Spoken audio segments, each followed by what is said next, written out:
Hi guys, मैं हूँ रितेश राज। आपको मैं अपने यूट्यूब चैनल मिरेकल माइंड में बहुत बहुत स्वागत करता हूँ। आज एक छोटी सी स्टोरी लेकर मैं आपके सामने आया हूँ, जिसमें मैं इस स्टोरी में एक विश्वास के बारे में बात करता हूँ। एक बार ऐसा हुआ कि एक लड़का अपने गुरुजी के पास जाता है और पूछता है, गुरुजी मुझे समझ नहीं आता है कि मैं सफल कैसे होऊंगा, मैं ऐसा क्या काम करूँ जिससे मैं सफल हो जाऊँ। तो गुरुजी उससे बोलते हैं कि बेटा तुम ऐसा करो, तुम सुबह 4 बजे मेरे पास आओ तो मैं बताऊंगा कि सफल कैसे होते हैं। बच्चा सुबह 4 बजे बिल्कुल सही टाइम पे गुरुजी के पास आ जाता है। गुरुजी बोलते हैं उससे कि तुम बस मेरे पीछे पीछे चलते जाओ और मैं जहाँ तक चलूँगा तुमको मेरे पीछे पीछे चलना है। जब मैं रुकूँगा तब तुमको भी रुकना है, वहीं पे मैं बताऊँगी सफल कैसे होते हैं। बच्चा भी वैसा करता है।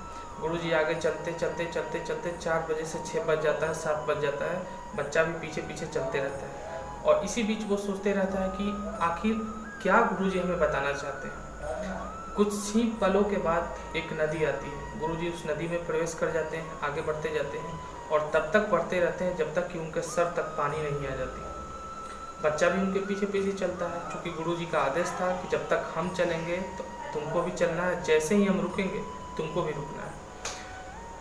फिर गुरुजी उसको पास बुलाते हैं कि तुम मेरे पास आ जाओ, और गुरुजी उसके ऊपर सर पे हाथ रख के उसको जोर से पकड़ते हैं और पकड़ के नदी में डुबो देते हैं। डुबोने के बाद उसको तब तक नदी में डुबोए रहते हैं जब तक कि वो अंतिम सांस तक उसका चलते रहता है, पूरे व्याकुल हो जाता है जान बचाने के लिए। और उसके बाद वो किसी तरह से जान बचा के नदी के किनारे जाता है और किनारे जाके फिर गुरुजी से पूछता है कि गुरुजी आप कर क्या रहे हो। गुस्से में बोलता है, गुरुजी आप कर क्या रहे हो, मैंने तो आपसे छोटा सा सवाल किया और आपने गुस्से में ये कर दिया।